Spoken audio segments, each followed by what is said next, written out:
and gentlemen, welcome to a new episode of the Good Night Podcast. My name is Amer Rez. Today we have a special guest.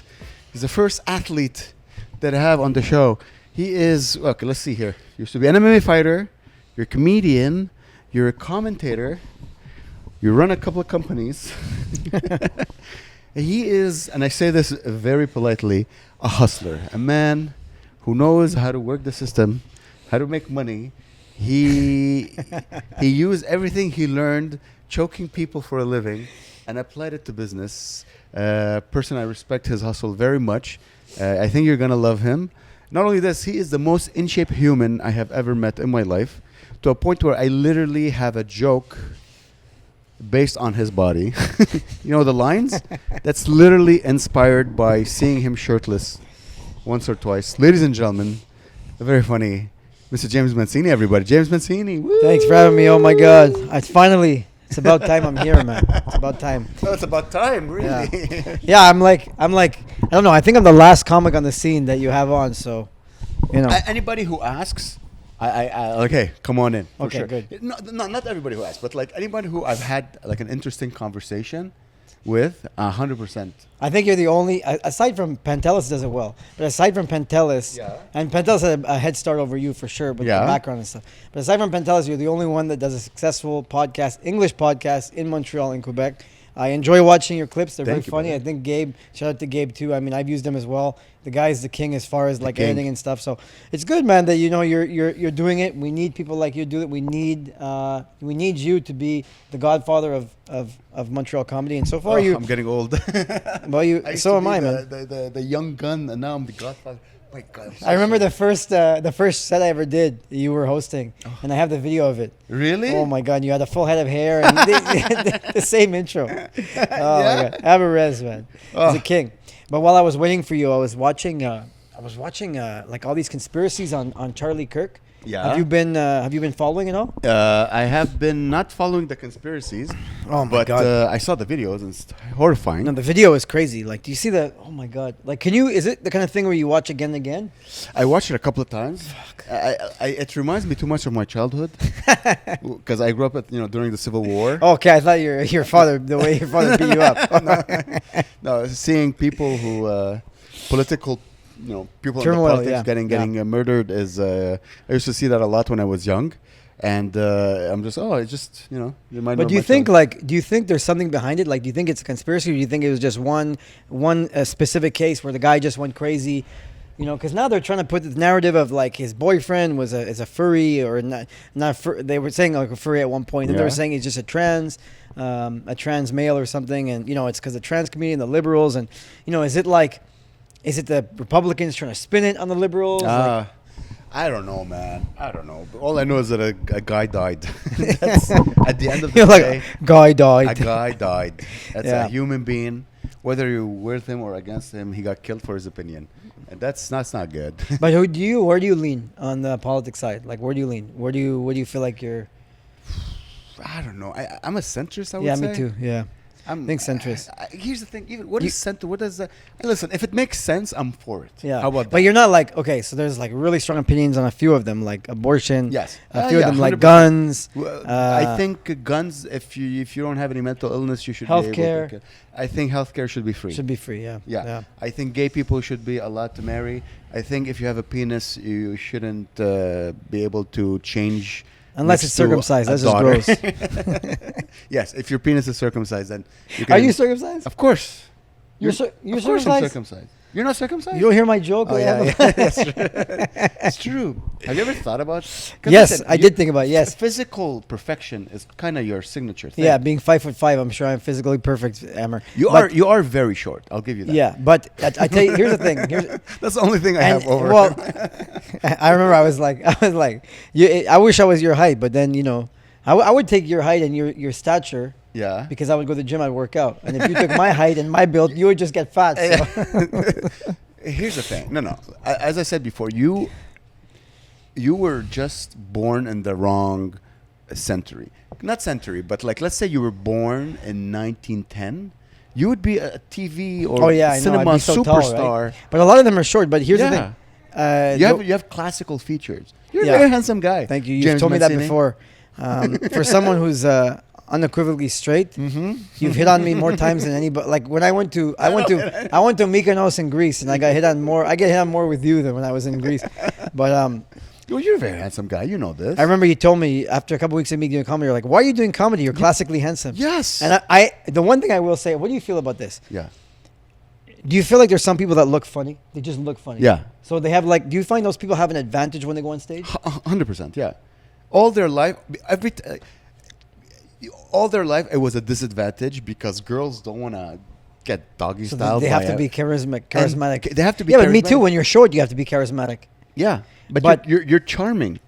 You're a hustler. What I'm saying you're a scammer. is, you're a con man. when you're short, you have to be quick. You gotta be quick. You gotta evade. Before But they notice. What I'm saying is like, so okay, because me, I always wanted to play le petit talent. Like I was always like a little server, right? You That's what really? I always was. Yeah. Oh my god, in high school, like I did an oral presentation once in French class, and I took up the whole 50-minute period. And then she's like, okay, we're done. I'm like, I'm continuing at the next period. So the next period, I made myself go back and I took up that whole period too, just to piss people off, just to stay on stage and talk about nothing.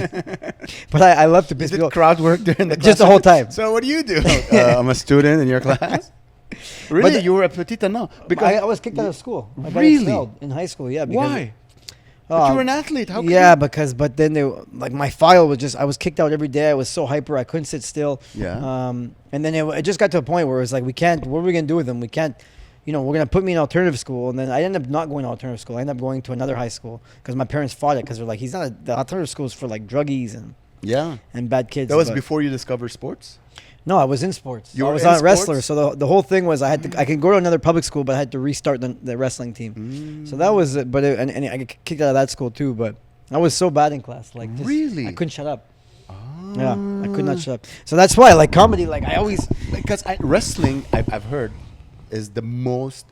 It's the sports that requires most energy ever that anyone can do. My teacher I was so hyperactive. My teachers Really? was no. So They'd be even like, if you were exhausted after wrestling or fasting. but that's the you thing. get My teachers in the morning, if I had them first class and I was too hyper, they'd be like, "You didn't train this morning, or you didn't run this morning." Like some of them knew I was really bad, but wrestling did. I mean, sports did save my life. I know it's cliche, but no, comedy, man. It kind of gives me that thrill, the adrenaline. The adrenaline rush. That I like. Yeah? Yeah, for sure. If you were to make, because I remember Eric Spicely was asking comedians, is another UFC fighter, UFC fighter. He was asking what's more scary, fighting or They were asking him. no, he was asking comedian what's more scary. Would you be more scared to be in a fight, like Yeah. in the street, or Or- do a set? a comedy? And people like some comedian would say, no, comedy. Dude, 100% fighting. Are you out of your mind? I go on stage and I'm like, this is Yeah. One thing about fighting. you is, you're very unreserved on stage. Yeah. you. I think people are like terrified of public speaking. I was never scared of it, but but I'm scared of so many things, Amer. I'm terrified of everything. I'm scared of heights. I'm scared of animals. I was in Oregon this week for work, and there was I was in the woods. They had us in Bend, Oregon, Central Oregon, and then we're in the woods. And at one point, we're just walking around where the resort we're staying, and there's deer there. And I'm like, do we call somebody? Like, what do we do? And they're like, no, you're in the woods. Yeah. So I'm like, I think we should call somebody or shoot it. I'm like, but they're so close. I don't know. But they terrify me. And there was even horses there, like wild horses. Yeah. And at one point, I'm walking, and they're kind of following me. So I just stopped. I was frozen. I was so scared. Terrified, because I remember Superman. He died on the horse. No, That's true. Christopher Walken, not yeah, Superman. Christopher Reeve. Christopher Reeve, not Walken. Yeah. Wow. And I'm scared. You have of, fears, dude. I'm scared of heights. I'm scared I've of dogs. seen I'm you- scared of I've animals. seen you literally punch people where I was like, oh, he's gonna murder that person unless someone I don't stops know. him. Yeah. I've seen. I think you took someone and then you flipped him. Oh, the slam KO, my And first I'm fight like, ever. oh. Gabe, pull it up. After Oh God, yeah, this my is, first yeah, fight. Gabe, if you can't add it, I got like a slam knockout, my first fight. But and you why? Yeah. You can okay. Here's a true story I have with James Mancini. So as you can tell, he's a very friendly guy. I remember when we started, we used to do really open mics, and the problem with mics is that sometimes you have really cuckoo people who come watch the show. oh, I remember. And this. I remember, I'm not going to say the place because I don't want to shit talk the place, but you were on stage and someone was provoking you. And you were like, get off. You were like, just get And I'm off now. And I remember going, dude. It was like a no. Russian drunk guy or something. It was a Yeah. drunk guy, and you were so calm. You're like, no, please. You were inviting him. I'm like, oh no, Well- Mancini is gonna murder someone No, I think it was. Oh my god, I remember this. But I've never seen you sit on a stool except for that part. You're like, come. I'm like, oh no, Mancini's gonna commit a murder. my god, but Before he even gets the light, he's gonna kill someone. So funny. I'll be under the light. Yeah. As a professional fighter who also happens to be 5'4", do you feel? And now we're getting smaller. By the end of the podcast, I'm 3'8". I feel small on this couch. You put me on the biggest couch. You put me on the biggest couch. My feet are. It's good that we're framed like this because my feet are swinging right now. I swear. You guys can't even. Listen, hey, you gotta let me. At least give me a fucking chair. I can feel like a man. I'll tell you a story about a couch like this. I'll tell you. And this is honestly a regret. It's like semi-regret. Yeah. There was this one girl I was dating, and she was a great girl, beautiful girl, but she was tall. She was 5'8", 5'9". Yeah. She was tall, but she was stunning. She was gorgeous. She was resourceful. She was smart. Like everything you want in a woman, right? Yeah. And we're on a couch like this. It was at her house. It was a big kind of love seat like this where you kind of sink into. And I'll never forget to this day. My friends asked, why'd you break up with her? And it's crazy because that first fight, she bought 20 tickets. She brought all her friends. Aww. She really supported everything I did. Yeah. Amazing, this girl. So we're watching a movie at our house. We're on a couch like this. I'll never forget. So you know when someone like she's sitting here and I have to go sit here? Yeah. You know when you have to like kind of sneak by someone? Yeah. She pulled me on top of her as a joke. As I was in the air on top of her, I was thinking I have to break up with this girl. Oh. I felt so emasculated. She grabbed me by my hips and she got a good grip. And I swear, I was falling on top of her and in my head in that second, I'm like, I have to break up with her. I already had doubts. God. I felt so small when she was pulling me. I'm just like, I couldn't pick her up. I couldn't throw her around already. I'm sure you could. I mean, it would take effort. Like the girls I date now. I mean, but women think men could just live. No, every girl. Even me, I have like someone you have to. It's not easy. You're like 160, 170 pounds. I'm not that much. But do you ever like really try to pick up a girl and you struggle or you stumble? Yes, of course. You ever stumble and then you look at their face and they know what's up? Girls think they could just lift them with one arm. No, I'm strong. You know. Sometimes I lift my girlfriend. Well, just you to do put her back chin-ups in her here place. at the podcast studio here where we do the comedy show. I messed up this arm now. Dude, you're about the same age, right? How old are you now? You're 40? I'm going to be 41 on Monday. 40 Monday? Yeah. Happy birthday, brother. 41, you look 35. You look great. It's fine. Again, I very rarely see your profile. You have a fantastic nose, James Mancini. No, yeah. But that's why people like... Have you ever had a nose job? No. This is. But girls ask me that. So why don't you put a beard? I go, no, because this profile. That's all I got. This nice jawline, chin. You know? Yeah. You know the guys that have like a lot of beard. I feel like when you take off their beard, they're like, yeah. That's why they wear a big beard. They call you know? it the push-up bra. Yeah. The push-up bra. Exactly. It's not the beard. It's when they have the beard and then they trim it as if their jaw stops here. No. I don't like. But you're handsome with and without beard. Thank you, brother. You have the Thank good you style. so much. But I'm just fat. That's it. That's my red flag. I'm just fat. You're not. You I'm hold a it fat well. boy. You have wide shoulders, which is nice. I have. Yeah, I do. And a big, which is. It's okay.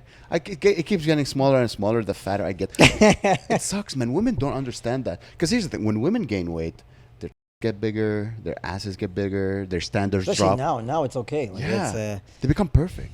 But when men get bigger, like our body literally sucks the penis in. Like nobody needs to see it, and we lose an inch every. Do you? Are your balls getting wrinkled? I don't really. I haven't checked. I think they've always been wrinkled. That means they're wrinkled. I'm telling you, I was thinking about that the other day. I looked at them today, and maybe because you know what I need? I need someone who saw them when I was a child. But and someone who sees them like the same person, so they can compare. The last girl I was seeing, and she told me, she said, she goes, "Oh, your balls they're pretty big," and I said, because I have a pretty big, and she goes, "Your balls are pretty big." I said, and you're offended. I'm like, what, my balls? What about my shaft? And then she goes, yeah, compared to everybody else's. So girls not only compare penis size, they also compare balls. That means they probably know if they're wrinkled. They probably know the size. They know if there's a lot of hair on it. Like, as a guy, we coif the top. We're like, oh, we're good. But girls see everything. I think girls are more fascinated with balls and penises than we are. Or than we think. Yeah, because it's a funny. Penises are the funniest thing ever. And like, imagine the girls, they're like, you walk around with those things. Yeah, it's like we have to walk around with those things. I love it. I love my penis. I love my balls. Okay, speaking of women, I've always seen you with tens. No. You always you surround yourself with beautiful women, or like beautiful women tend to. Is it because where does it come from? Is it the money? I don't know how rich you are. No. Is it the body? Is it the fact that you have this whole UFC thing? Well, or comedy is it the helps fact, too. Being comedy? funny. Well, I always make girls laugh. I always tell guys, you have to make the girls have to think you're interesting. You have to make them laugh, and you have to put the conversation on them. If you could do those 3 things, you're probably gonna at least get a date. At the very least. But I always make girls laugh. Always. Oh man, I always. So you ever use your physique? Is it just well, look, you're talking like I'm. I love when you introduce me on stage and I come on and I'm like, you guys expected someone bigger. You're welcome. You make it sound like I'm like I'm gonna blow this guy coming up. But no, I don't. I'm not a guy to. I like to wear loose clothing. I'm not a guy. I like the oversized look. I'm not a guy to kind of show that stuff. But no, all that to say is the other thing too is you talk about like my businesses and this and that. I don't have kids, so when you're our age, you don't have kids, and you're single for a long time, you can get a lot of done. It's like you ever hear Bill Maher talk about it? They're like, oh, how do you invest in the baseball team? And he has a show, and he does it's like so many things at his age, and he's like, I just didn't have kids. So he has time to do You have time to do a lot of.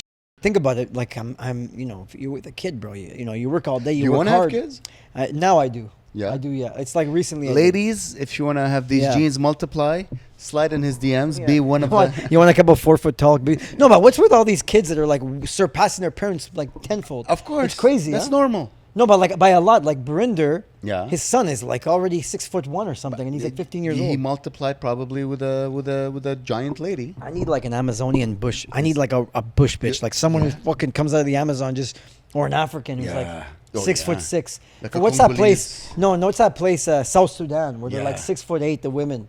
That's what I need. I want to make a test tube baby with them. You want to be in her vagina completely as you come. That's what I want. Not just your penis. Just like this. You just walk in, and then you come. The egg is the size of your head, and you just come on it. That's. I put it with my hands. I'm inside there. Oh my god! I'm like I would love to have like 3 or 4 like big black kids, like very big and black kids. Yeah, because with your hardworking genes. Can you imagine? Yeah. Like you're just sitting there like this, and you're like, who are these kids you with? Oh, these are my kids. These are just 6'4". Are you taller? Are you taller than your dad? Oh yeah, my dad's like 5'1", 5. Okay, my dad and mom are very, very short. Okay, my sister's very short. So you say it. Your kids are gonna be bigger. When I go to Italy in my dad's village, I'm very. You're the tall one. We have one tall cousin, but he's like 5'8" or something. Yeah, somebody. You know what I mean? Somebody. The mailman. Yeah. The mailman. Yeah. But it's person who made me like I am in my family. Someone is, But height is funny, man, because I'm very insecure about it. But like, really, I have difficulties believing you're insecure about anything. Well, especially at your age, you have to your life experience. You have to be your number one fan for sure. Your insecurities have to be surpassed by the things that you're proud of yourself for. So if you're there, you're okay. But it's like being scared, right? You talked about being scared of everything. But the things that I'm not scared of, I'm really not scared of them. So it makes up for being a because I am. I'm telling you, I'm. Oh my god, I can't believe, like wild animals terrify me. Like I'm so scared of wild animals. It would be fun. I would love to see you wrestle a chimpanzee. I am so scared of any skunks, raccoons, even squirrels. I don't like anything. I run on the street a lot. When I see anything trickle by, it could be anything. I just go the other way. I stop. I'm ready to kick something. Man, the only thing I'm scared of is failure. That's the only thing. You're scared of heights? No, failure. That's the only thing. Yeah. Failure is the only thing that terrifies. But that's good. It's the only thing I wake up in the morning. I'm like, I gotta become somebody. Yeah, but when you don't make the girl come the night before, that's failure, right? No. Are you do you like getting pleasure more, or you like delivering it more? I feel like you're a guy that likes delivering it more. I'm a generous person usually, but as I get older, I think I'm just also because I'm getting fatter. I'm not as good of a lover as I used to be, man. Okay, that's I would like to, but I'm so. I know that's what my out of shape. I'm working on this joke where I'm like, at 40 years old, you know all the positions, you know how to have sex, you know all the dirty talk, you know everything, you know it, but you can't do it. There's something about it, you just can't. No, you can. No, I'm telling you, man. Oh, buddy, trust me. Trust me. It's not like you before. Have it's not like before. You still have a 6-pack. No. Yeah. No, 6-pack. Show it. 6-pack. Look at this. Look at this. No. Anybody else hard? Nothing, man. Somebody was walking as he I know. flashed. They're like, what is this Portal podcast? What is this Portal podcast? Portal podcast. All right, take it easy. Okay, girls, come in here. He's gonna come back with 2 other guys. Hey guys, come check it out. Why they have no pants on? No, truly, like, because here's the thing.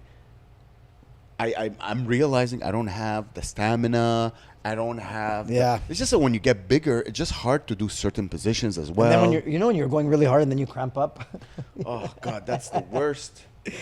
Oh my God. You know, sometimes I get heartburn. Look, my joke about like I need pills, Tums. It's based on a true story, where like the girl was on top and I was like, just wait a second. And I'm like, oh God.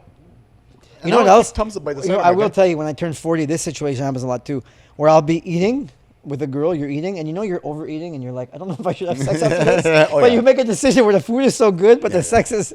Oh, 100%. The food. What do you go for? Do you go for the food or do you go for the sex? The food always wins. The food always wins. The food always wins. Yeah, you're trying. That's the best. The best thing. Talk about porn. Talk about porn. This guy is like Joe Slavic in the house. The perfect age for a man to have sex. Oh my God. He doesn't care about 26, 28. How old are you, Joe? 28. At 28, you don't even need to eat. You could just. Ex-football player. Yeah. In the shape of his life. Every single MILF wants to have his babies. He is a MILF attractor to him, huh? Yeah? Oh. It is. Like, it's crazy to see a girl and her mom. And me, I'm the reverse. Yeah? Oh, sure, yeah. You like them young. No. You do. You do, James. But do you think you like them young because it's just statue? Not statue. What's the term? Status. I don't know, man. Like, I think maybe it's evolutionary because I know they could have my kids. You know, it could be that too. Yeah. Well, a 30-year-old can have your kid. You don't have to date 22-year-olds. Yeah. James. James. No, I haven't been with that. No, 22 is. That's not. This is. I don't want this to be to be used as like evidence. At least it's legal, but oh yeah. No, it's. I don't know, man. Dating is tough. I have a girlfriend now, so I have been out of the dating pool for some time. But I've always enjoyed dating. I love dating. It's so fun to go on a date with a girl, just talk and flirt and get tipsy. Is there anything better than getting tipsy with a girl that you like? It is when those first date phases where you're like, I don't know if I'm gonna get laid. I don't know if I'm gonna interact with this person.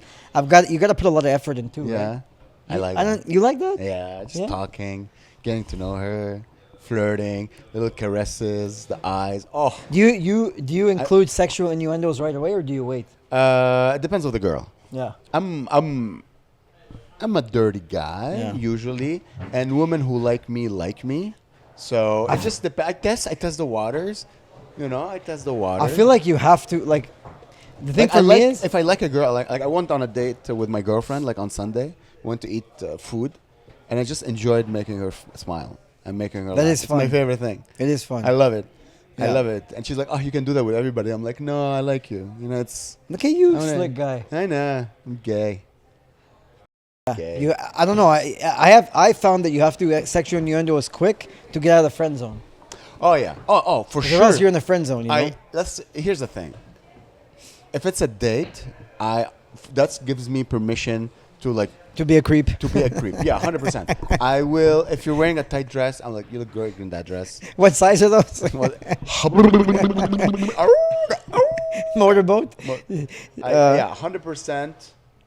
But again, it all depends. Some girls, I've been on dates with girls, and they don't have that sense of humor. But I allow myself to sexualize the moment, 100%. Yeah, but you do it on stage too. That's who you are. It's not like it's not who you are. Yeah, but it's very likable. I don't know how to explain it. I never had a problem with the... You are likable. What is tough, you know what's funny when watching on stage sometimes is watching the crowd's faces, because you're very white. You're more white. You're whiter than me. You're whiter. Thank you. Like you're so white. But you're an Arab. So I always get cringe, and that's what makes it funny, because it's cringe and becomes funny. When you start off like talking about race, talking about black guys, talking about Arabs, and then you say after your joke about how you look like a whatever DJ. Yeah. It's like you're like it's so. At first they're like, why is this white dude talking to me like that? White dude's and they're like, oh, he brown. But I like that. It's fun because let them think whatever they want. You understand what I mean? Like, But their faces, you gotta watch their faces where they're like, why is this white guy so comfortable? Yeah, and I enjoy that because white people can make racist jokes. That's stupid. Everybody should be able to make racist jokes. But are you white? No, I don't consider myself white. I'm an Arab. Well, you're what? I'm an Arab. Look at your neck. Yes, I know I'm whiter than you. I'm whiter than Joel, but I'm an Arab. So, but here's the thing. Exactly, it's like everybody should be okay making racist jokes. Yeah. Or racial jokes. Why? Once they know that I'm an Arab, I'm allowed to make jokes about Arabs. They're jokes. So I don't mind if they're assholes. So tonight at your show, I'm gonna try to make fun of Arabs and blacks. Buddy, drop the N-word, bro. Say whatever you want. We have a 5 N-word limit per show. Oh my god. No, but like, you know what I mean? Yeah, like they give me the permission once they find out that I don't need anyone's permission. I didn't get into this business to ask people's permission to do whatever. You know what I mean? Yeah. I want to do whatever I want. This is why I'm an artist. That's the whole idea of being an artist, is that I get to do whatever I want. So if they get I'm hilarious. I don't give a shit what people think. Yeah, it's Don't not. you think? It's true. There's I was doing a show in Bend, Oregon on Friday night. So I was opening for this headliner. I don't know. I got this spot from Jay Hunters. Shout out to Jay. Thank you very much. Shout out Jay. And when I was doing my set, it was I guess it was a religious town. Yeah. And 2 women walked out, and they said after I asked Booker why those people walked out, and they said because me and the host were cussing too much. But the headliner was cussing like I don't even cuss that much, but he was cussing the whole time. Okay, it's funny you said that. So we were in London, Ontario, and Joel invited a couple of his friends, and turns out that they were all part of the same church. So imagine young churchgoers, men and women. And I go on stage, and Are they hot? Material. I'm imagining. Gorgeous. The guys. I didn't literally look at the girls. But the guys, they're all like, because, Joel's an athlete, so they're all ex-athletes. So they're all young, hot, white men. Just jacked. But they're churchgoers. But they're churchgoers. So, and my material. Yeah. Because I could tell, like, when Joel was on stage, they were a bit tense. When the Will... young guys. Everybody was like, ooh. Because, we're talking about sex and stuff and poop and whatever. and I'm like, oh... Sex and pooping and pooping gayness and sex. And whatever. Pooping during sex. And then I go on stage and I'm like, okay, I have to acknowledge that. And by the end of the show, even midway, the men, they love me. The women, they didn't allow themselves to be seen. Women love my sense of humor. That's the thing I learned over is like women love to laugh, and I'm like you're silly dirty because you're silly. You're silly. I'm silly, but I'm like kind of smart. Like I hide my, but you could tell that like they were like holding it in. They didn't want to be seen laughing in front of people with who they go to church with.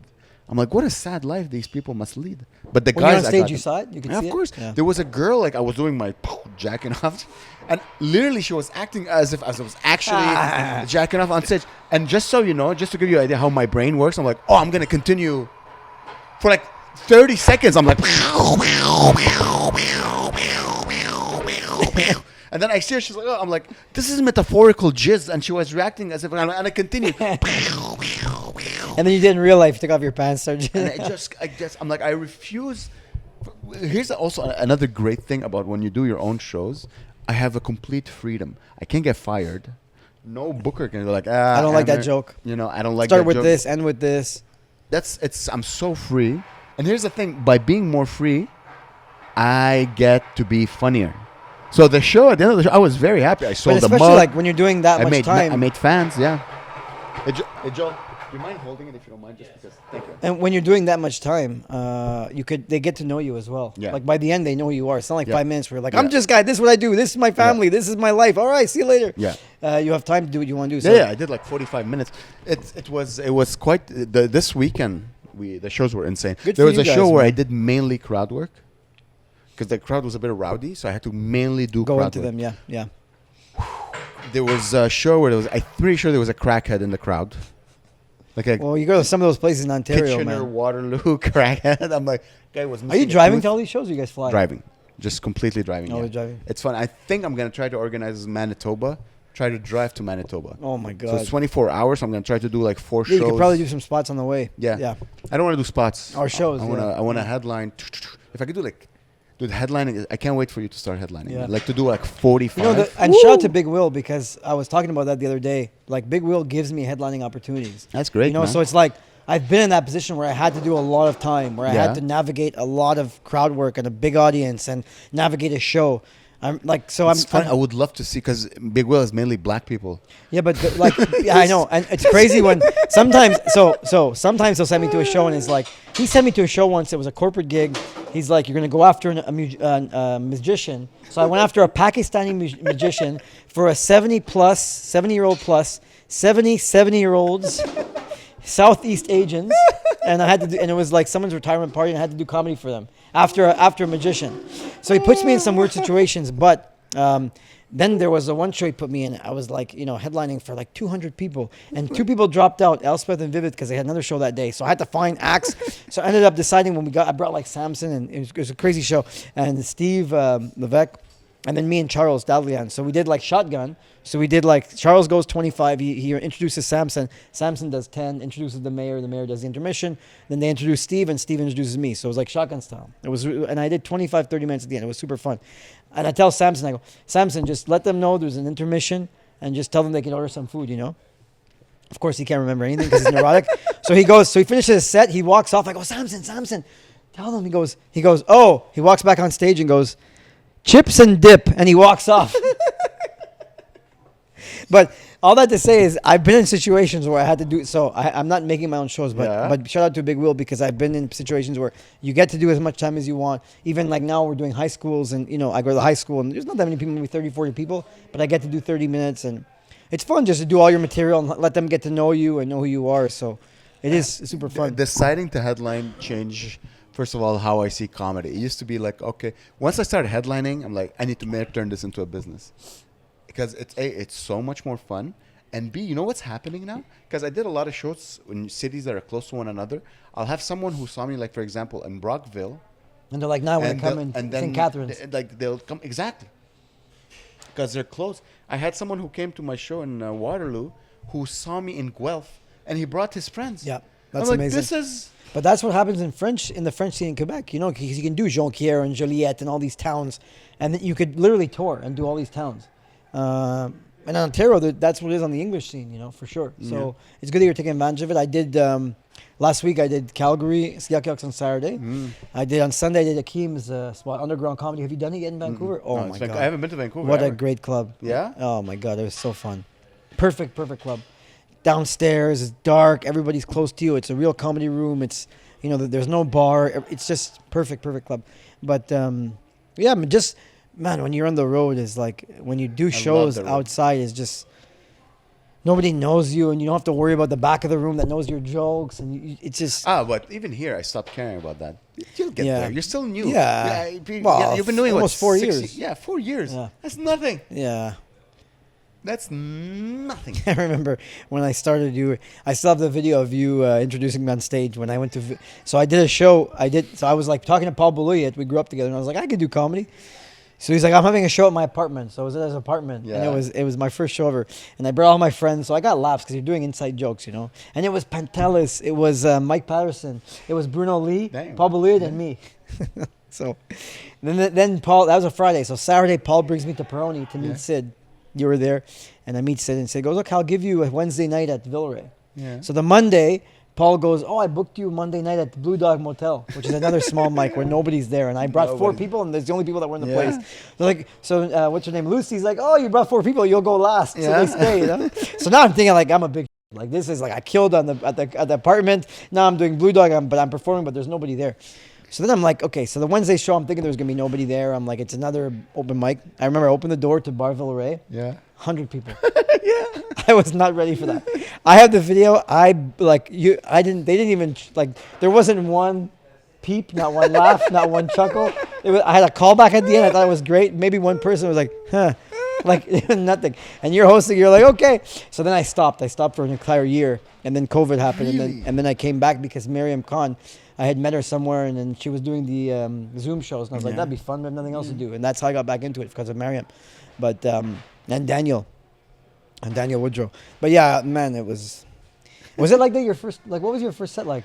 My first set. I feel like you were funny right away. Because you're silly. I was funny right away. I was getting laughs, but I always when I started, the whole PC movement, the whole woke movement was at its peak. Oh yeah. So Perfect for you. it was rough. It was rough. I would get like, Amer, you can't be this dirty. Amer, you can't say these jokes. And I'd be like, yeah, but like Mike Ward. He's like, yeah, but you're not Mike Ward. I'm like, yeah, but he started. Like, How old were you start? At 30, maybe 31. 30. What made you start? Oh, it's a long story, but basically I was funny, and my friend's like, Amer, you should. My friend Eugene, I love him. He's probably watching. He's like, you should do stand-up comedy. And I'm like, all right. And then I started, and then I changed my life. And the first show was a mic, or was it a book show, or indie No, show? of course. It was I think that my first show was at the Nest. Oh, it just was like a Tuesday. I did great. And then I took Joey Elias a stand-up class. It's great. People classes. I love classes. Yeah, I Rodney Ramsey did a class. I stood in for some of them. Yeah. It's very nice. And then I started doing the works, and I loved the comedy works because it was like dirty. And Sid then came and killed it. That was before Sid. Oh, even before him. That was before Sid. It was when Other other people handled it, and then Sid took over, and I met Sid, and I loved Sid right away, and we became friends. And I just loved the comedy works, and this is how it be. Yeah, but me too. I got along with Sid right away. That's at the Peroni show. We just shot the outside for like on the Saturday night, and that's why he booked me on the Wednesday. Well, you look like a winner. I've always said people who work out, you look like winners. It's the eye test, You have to pass the eye test. I failed the eye test. I barely passed the well, smell that's why test. You have to be. That's why you have to be funny, man. Like, God bless the fact that if I wasn't funny, oof. So on the road, are you getting any girls or anything come up to you and Well, I talk about my girlfriend for like 30 minutes. Ah. So yes, I do get. Dude, it's crazy. The answer is yes. It's crazy. Like my girlfriend knows all of this, but like when you talk about your girlfriend, your girlfriend's on stage, the one here right now, right, watching us. It's Joel. No, I'm just joking. Amer's girlfriend. There's no girls. I here. get on the road. I'll get like women talking to me, but mostly it's like guys. Like, you're so funny, man. Yeah. Have you ever done Kill Tony? But the shows I do in Montreal, women now, like when I talk about my girlfriend, women will approach me more after shows than when I was single. Yeah, that's sick. That's it's the female mentality, man. I don't know what to say. But like they're like, it's as if. Or maybe they're in a relationship too, and they know that they can have a little Ashley Madison. Yo, you want to laugh? So we do corporate shows, and I find corporate shows is like the most. You get to see actual humans at corporate shows, like people in their work environment. Yep. And once I did a corporate show, and there was a girl. I was single back then, and there was a girl. She came to me, and she was heavily flirting. And I'm like, oh, I'm gonna get laid tonight. This is nice. This is pretty cool. Because she was joking, oh, we should go upstairs and make out. Ha ha. Was that like a hotel? It was like one of those Laval. Yeah. A hall or something? Hall/hotel. And, one of those. There was room to sneak away. 100% there was room to sneak away. And anyways, I take her phone number. We're texting. I'm like, what? Let me check out her Instagram. Let me check out her Facebook. And I open her Facebook. And it's like a photo with her and her husband. I'm like, oh my God. Here's the thing. I'm 42 now. I'm gonna be 42, but I'm a recent adult. I don't know if that makes sense because when I was young, I was super focused on my studies. So I didn't really start getting laid until like my mid-20s when I had. Oh, this is back then. Well, how long ago? No. That was like 3 years ago. Okay. So in the sense that yes, I know people cheat on their significant other, but in my mind, I'm like, that's not me. Yeah. I'm a child. Who's gonna? You know what I mean? Like in my mind, I'm 12 years old, but no, I'm a man. Like this is adultery happens. Not only adultery happens, it happens with with male strippers. Like comedians were male strippers. You know what I mean? Like we're like the prostitutes of show business. Yeah. Of course, you're gonna cheat on your husband with a comedian. He's just in town for a show, and then he's gonna disappear. Of course. And I remember I'm like, but I wouldn't do that. Like if someone's married, well, I told her, I'm like, hey, I don't know you were. Yeah. She's like, well, nothing happened. I'm like, all right, I can't. Unless the girl showed me a video that's dated that she's already cheating on the guy with another guy. I mean, I don't want to be. I don't want to. No, even at that, I don't know. I don't want to be. I don't want to be that. No, that's. Yeah, that's tough. Disturbing. That's a tough one. But it happened twice. it happened twice where like girls who score is clearly married or Yeah. in a relationship flirts with me. I'm like, wow, I didn't know I projected this energy. Yeah, but it's tough. Like, what do you think? Like, are you gonna get married or what? Me, I don't know, married, but I would like to Yeah. be in my relationship. Because for a long- 50% divorce rate. Yeah. Of that 50%, you have to imagine a lot of people are not happy. Nope. Tough, man. It's really tough. Here's the thing. We're 40, right? We're like in our 40s. Yeah. I know what I'm doing in my life. Like whether I'm married or divorced or single, Yeah. the path It's the I'm same trying shit. to do. It's a yeah. I just my goal is not to become a loser. You know what I mean? Like Yeah. I just want to make this a successful business that works. That's all I want to do in my life. Yeah. So whether it's with a woman alone, with 6 children, That's I a know good what way I'm of looking doing. at it, you know? I'm focused on my work, and I just have to find a partner who's understandable. That what I'm trying to do is nearly impossible Yeah. to do. And if you're out every night doing comedy, she understands. Does she what? Understands. Does she understand? She, it's hard. It's hard. yeah. I always say it's hard. It's always hard. I have a joke about like it's really hard to date me. That's what I'm realizing in my old age. Because, wait, how did I phrase it? It's really hard to date me because on paper, like I work hard, right? I'm a hard worker. You know that. You Yeah. see me. I'm Big time. I'm one of the hardest working comics in Big the city. time. I have a podcast. I do the road. I do shows in Montreal. I'm extremely hardworking, but I'm still broke, which is so bittersweet for Yeah. a woman. That's like dating a really hot girl, and then you found out she has no holes. Like That's like, a good analogy. you're like, I like that "Ah." analogy. Yeah. Like, I mean, Yeah, but you're not gonna be broke that much. You're You're not gonna be broke that much longer. It's gonna turn around for you. Yeah. Yeah, it's gonna turn inshallah. around. It's gonna turn around. Mashallah. Inshallah. Inshallah. Yeah, but it's. I mean, you're not broke. You still live in Canada. Yeah. Yes. I mean, of course. So what you're trying to say is that I should find myself like a Nigerian or South Sudanese, whatever. If you for could find $1, me, I can buy a hut. if you could find me a South Sudanese 6'8", like girl that right from the tribe, Just just have a kid right now, be tomorrow. Yeah. Oh my God, just have a kid tomorrow. Yeah. Yeah, it'd be nice to have just a tall kid, just sitting, a boy, not a tall girl. That's a bit weird. Why? Like to play in the WNBA. So what, dude? You're gonna have athlete children, whether you're there. I don't know. You're an athlete.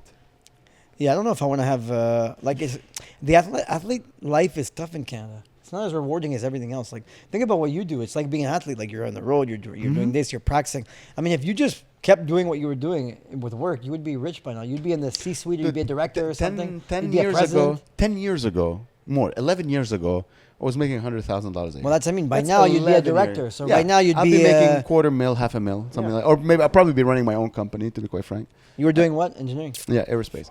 So I would be like probably my own consultant, maybe making. Yeah, it's $500,000. true. I forget that you're like highly intelligent. Because Doesn't how retarded show. you are on stage. Yeah, at least me and Joel, we've You know had what's our funny? we've had our brain dinged a bunch of times, so we have to do. That's what I always say. That's why I think women like comedy, because women, they understand that to be funny, You have to be smart. you have to be a little smart. Like you can be like, "Bleh," but if you hide, Not you on gotta the hide. French scene though. On the French scene, I've seen some people that are very gimmicky. Yeah? and they're well, I guess they're smart in their own Like way. Mike I Ward guess. is a genius. Like He I've heard is. him talk a few Yeah. times. This guy Yeah. is a very smart guy. Yeah. You have to be smart, especially my sense of humor. I know how to hide the fact that I'm smart. Also, I love being stupid. My girlfriend hates it, by the way. Yeah. Like when I'm stupid, when The I'm girls, suck- they can't take it. They can take it for like the first time it's funny, the second time, and when you every day you're doing it, and you do some stupid like me, I'll do an accent for a girl, and I'll just do it over and over again, and Yeah. it won't end all Yeah. night. And by the end of the night, she's like, "Stop doing that." So you have to call my best friend David and just do it with him. It's funny. Like sometimes he's married. I remember when he was engaged, he was getting married. My best friend. I remember it's like even the girl I was dating was like, "So what's going on with David?" I was like, "I don't know what's really going on." She's like, "You talk to him 6 times a day." What do you guys talk about? Well, at first we did the Mexican accent, and then at noon we did the Arab accent, and then we did the Quebecois accent for another hour. And she goes, "Is there anything going on with him?" I go, "I think he's engaged right now."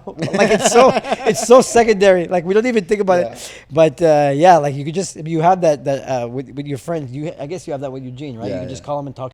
Oh my god. Just talk and. I miss him. But I it's- love you. that's He's a- watching. I love you. That's the thing. We love you, Eugene.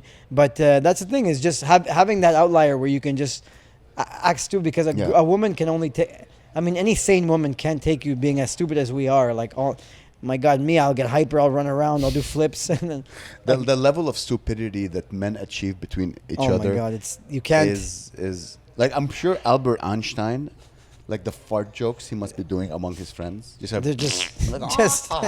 other Nobel Prize winners just farting. I'm and telling you, laughing. it's yeah, but you need that with your friends. But sometimes I'll do it, and I'll be like, this is gonna be so funny on stage. And then you try it, you're like, no one's laughing. I'm at a point right now. If I test a joke on my girlfriend, and if she's offended, I'm like, this is gonna kill on stage. That's a good way. Like if I do a joke and she's like, that's not funny, I'm like, I just found my new closer. That's I like, this is how it's gonna work. Like I had an encounter with a hijabi woman, like a woman who wears a hijab. I was I was doing a show and I did a joke that made her laugh really hard. So I was like very impressed. I went to give her a high five. And I'm going around, I'm like, oh no, she can't touch another man. Touch him. She can't touch men. She's not allowed. I'm like, I felt bad because I'm pressuring her to give me a high five. So I'm like, oh my God, is this haram? Then I'm like, well, I'm kind of hitting her for doing it. So it's kind of halal. You were there. Your hand was there. And then I tell that to my girlfriend. She's like, that's not funny. I'm like, okay, man, that's gonna do your very well. Muslim? Yeah. I'm like, that's gonna be very well. That's gonna kill on stage. Poor girl. But she gave you 5 back. Yeah. Because in the joke, I'm like, oh my God, can we do this? She's like, yeah. And we high five. And part of me, I'm like, ooh. I'm so bad. This is so naughty. Oh, I'm touching the hand of another You're like having sex between the sheets. With the hole in the sheet. You're like having sex in the hole in the sheet. Ooh. This is so bad. That's a high five with a hijabi woman is like the sin and the punishment at the same time. Yeah. Oh my God. And then she waited for you backstage and she fucking took off her. Yeah, she took off her hijab. She took off her suit and she went all and then she sucked mud. You gotta be careful. There's people. We're not outside. Like we're not. I usually people around. There's people around. We're doing sort of a live podcast here for 6 bar goers. I like that the bar. Everyone just like the regulars at the bar, just like with their back to us. That's fine. Just having drinks. I prefer it this way. I have a feeling we're stealing their time. How long have we been recording? Yeah, well, in 10 minutes. 10 minutes. In about 10 more minutes. Yeah.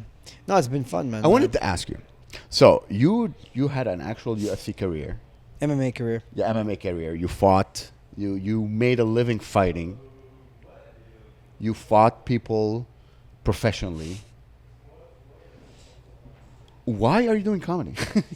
Well, because first of all, I thoroughly enjoy it. Like I really enjoy getting on stage and making people laugh. I really enjoy it. Like I said, from day one, I've always been class clown with my friends. I'm always the center of attention. I'm always the craziest one with my friends. Yeah. And I remember you told me at one point, you were like, I was silly one set, and you were like, you gotta be more silly like that. I think I was like, I took out the stool and I started fucking it or something.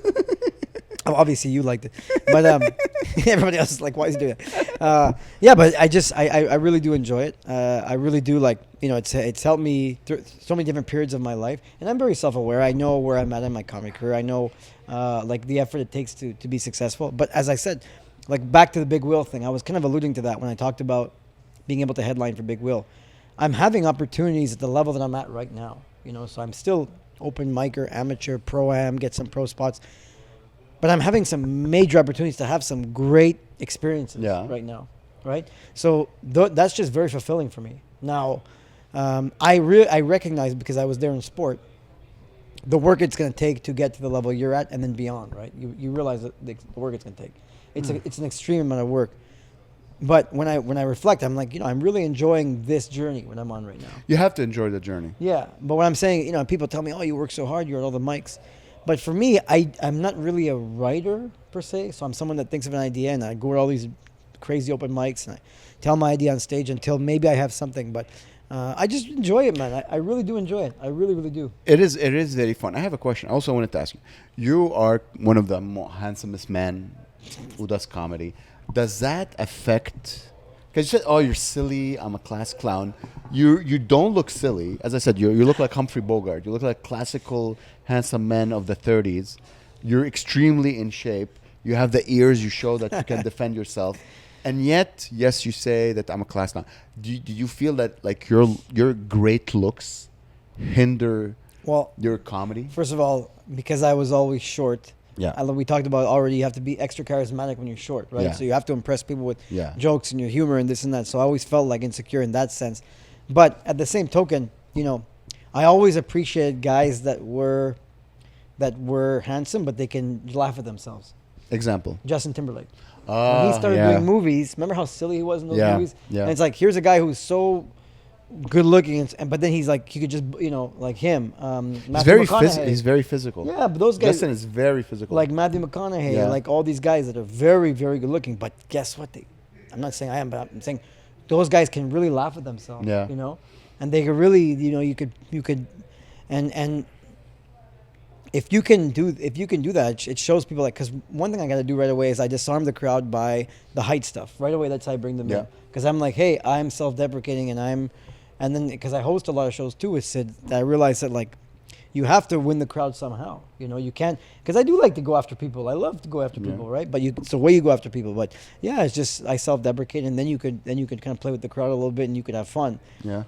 But yeah, you have to be able to laugh at yourself. You have to be able to laugh at yourself, no matter what you look like or who you are. I mean, everybody. It's crazy that with everything you've done, you still have no ego. I like that. That's good. Yeah, you can, but that's because like the best, the world champions I know, the best in their thing. They don't. I mean, they have an ego in the sense of like they know. Yeah, of course. You want to, you know that you're good, right? Yeah. You know that you're good, but you kind of have an ego in the sense of like, let's say you give me advice. I'm not gonna be like, I know, but of course. Our first instinct as men, our first instinct is to reject that, right? Depends. I'm not gonna give you advice about how to like throw a punch. No, but if you give me, but common advice. Yeah, but I understand. But like, how many, that like, what's a man's first instinct when someone gives you advice? It's like, I don't. Exactly. Yeah, but when you learn after so many years of sport, you learn to let that go. Like you have to let that go, even if it's the most stupid advice you ever heard. Just take everything, I when I did the Guardian article, our Guardian, they're like doing articles for all the comics. They're like, what's your advice? My advice is don't listen to anybody, but listen to everybody. In the sense of, don't listen if someone's putting you down, or if someone says you can't do it, or like someone says you're too this to do comedy. Or don't listen to that, but also listen to everybody. Take it in, like listen what they say. Okay, you might pick up something from here, something from there, but you have to. You can't have ego in the sense of like you have to listen to everybody, because there might be something that works, even if it's from a person who you might look down on them because of one thing or another, but they have a good idea for comedy, like so yeah, just being able to laugh at yourself, being able to interact with people, and then take advice from people and listen to people and make sure that, and again, you want to know what the people. What's the best advice you were ever given in comedy or in sports? Then I'll tell you one that was given to me in the world of sports. Yeah, well, you go first so I can think about it. So when I started comedy, I went with my brother to Salon de l'Auto, the car show, and Ford had like a bunch of Olympians. Okay. And they hire him just to stand there. They hire them just to stand there. And I went to one. I'm like, hey, because I was just starting and I was like sacrificing a lot. I didn't have money all of a sudden. I couldn't go out. I had nothing. And I asked, hey, I just started my life as an artist. What advice, like how do you deal with all those sacrifices? She's like, well, my coach told me is that when you're young, there are sacrifices. But as you get older, there are choices. And I'm like, oh yeah. I'm making a choice now. I'm making a choice to do this. And it just changed my life completely. I'm like, all right, I'm just going to wear the same thing every day. I'm going to shave my head. I'm just going to simplify my life because that's a choice that I'm making, because this is what I want to do. For the stage, I heard have fun. Yeah. And go all in. That's a good one. Yeah. That was have fun is Joy Elias. Just have fun up there. And go all in is Sid. But one thing you do, you great. But one thing you do better than anybody else, you have fun. Yeah. You can't say like, bro, sometimes you're like, oh, I'm going to introduce you right away. And then you're up there doing 55 minutes. And you've got 3 guys on stage with you. You're hugging one guy. You're wearing another guy's hat. You're dancing with another guy. Another guy's his shirt off. It's like, you were supposed to call me. I'm supposed to go out 15 minutes ago. But yeah, that's Amer, man.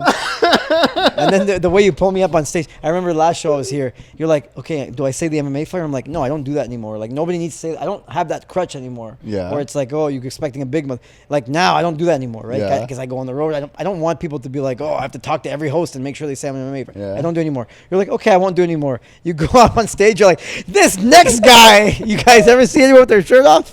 And then and then you have Joel cueing the music. You did even more grandiose than you ever did before. I was like, oh.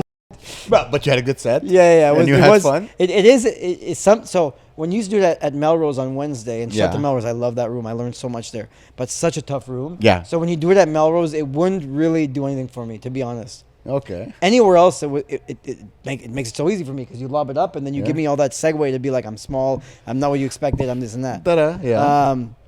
But when you, oh my God, it is funny, but there's sometimes I'm like, all right, like, listen, if it's my show, I sometimes I'll give you this. If it's my show, of course you can do what you want. I don't care what you do. I'll I'm just saying, you just threw a loop, and then I was like, okay. Like, if someone hires me, I'm usually more professional. No, of course you can do everything. I don't care if you say it or don't say it. I'm just saying I don't. What I was telling you is that in my defense, I don't require it anymore. No. That's what I'm trying to say. I can do whatever. I can do whatever I want. So listen, tonight, how you want me to? I don't care. Your next guy, he's because whatever I tell you, you're gonna do the opposite. I'll do whatever I want.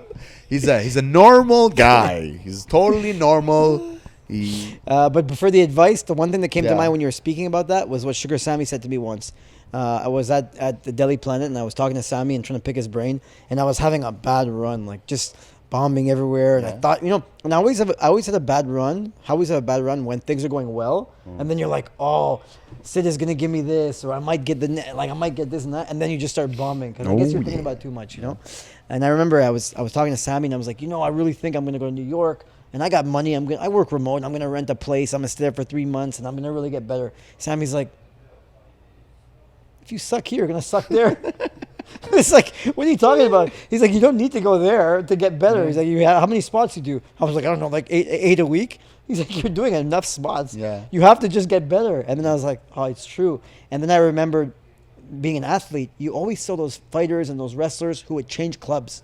Yeah. They thought it was the coach or the club or this and that, and you realize like, you keep changing clubs. It's not the club, it's you. After, you know what I mean? So that's what I realized. Is like, if you suck here, you're gonna suck there. You're gonna suck there. So that was like the best advice because I'm like, I don't need to go anywhere. We have so much practice here. Montreal is a secret comedy scene, because and like it's tough. And it's friggin' tough. So when you go, like I was saying, when you go outside, everybody's like, you're a star. Yeah, yeah. Because here, if I'm following you and Joel and Will and Ben and Hadi, I don't have a choice. You have to be funny, and especially Sid shows and all those shows. If you bring me an Atwater, if I go, what am I going to do? I'm not going to be funny. I have no choice. You cannot not be funny here. It's and it's a small scene. But the guys who are doing it are so good. Like even I remember, I forget, I was hosting a show for Sid, and there was a couple of New York guys. They were like, "Oh, you guys are so good. If you guys would all kill in New York." And I'm thinking like, it was me and a bunch of like. Like, I'm not going to say their names, but like middle of the pack people. People still building. But like middle of the pack people. And he was like, these guys are so good. And this is like a New Yorker. He's like, if you guys were in New York. Yeah. But it's true what Sammy said. He's like, you don't, If you're going to suck here, you're going to suck. You don't need to go there to get better, And he said it with love. Yeah. But that really hit home. And then I attributed it to the sport thing, and I was like, man, I always used to hate those athletes that used to come to our club because they thought they're gonna.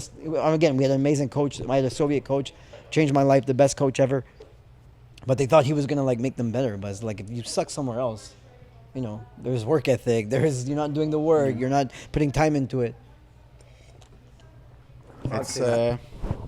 I'm just learning now the business. Now I'm at the point where, I don't know what belt that you would put it in, but like once you reach a point, like, okay, I'm funny. I know I'm funny. I know you're I can like a purple belt, which is like right in the middle. Like you're about to be brown and black. Yeah. Which is like, master headliner. You're at the point where you know everything. I know everything. You know everything. It's just now it's a matter of. But dude, every time I headline, I learn something. That's good. It's crazy how you're like, oh yeah, I could have handled this better. Or like, oh, I'm surprised I did this. How do you navigate your set? Do you go through your set list, or you just free flow? If let's say like a club hires me, let's say Yak Yak headlines me, I have I'm more like it's more classical stand-up. You know what I mean? Yeah, because you want them to know that you have that good 45 minutes. They can rely on you. Exactly. I could do a classical 1 hour purely stand-up. But let's say I just run my own show, and sometimes I do shows in places that are not like really comedy places, like a bar or something. And then you have people who never seen a comedy show come who will like talk to you. So you have to adapt. Everything I'm doing right now is like learning how to adapt to every situation that pops. Because every time I do a show, something new happens that I haven't seen before, or like the crowd, they're not really a full crowd yet. or like I'll do a show. I'm used to always work with Joel, right? I'll take Joel. He's a great host. He hosts for me all the time. Will, great opener, does great. But let's say I do a show where I don't choose my own host.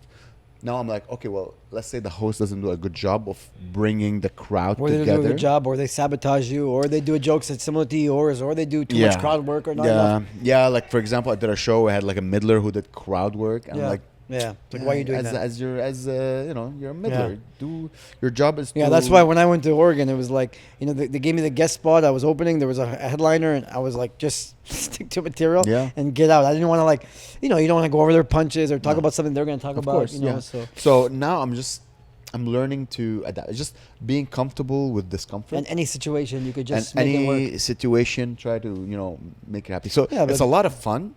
There's so much freedom. Do you consider ever cruise ships? I think I'm way too dirty for. That's a lot of people say like it's soul sucking, but like I would try it. Like, hey, give me a few $1,000s. Yeah, do 6 months of like a show every night, your own show. Again, I think I'm very dirty for But it is something about seeing those headliners that have just been lifelong headliners that you could just count them to do like an hour and a half of just jokes and jokes and jokes. Yeah. Like, it's pretty impressive, huh? Oh, yeah. Dude, anybody who can go on stage for an hour and be able to capture the crowds for an hour. But just like clean comedy, amazing. like those guys you see, and they're just waiting for their turn to headline different clubs, and they're just, I remember like when I was, doing like those Italian shows with those, some people were like, oh, why are you doing that show? It's so Italian, and you're going to be pigeonholed and this and that.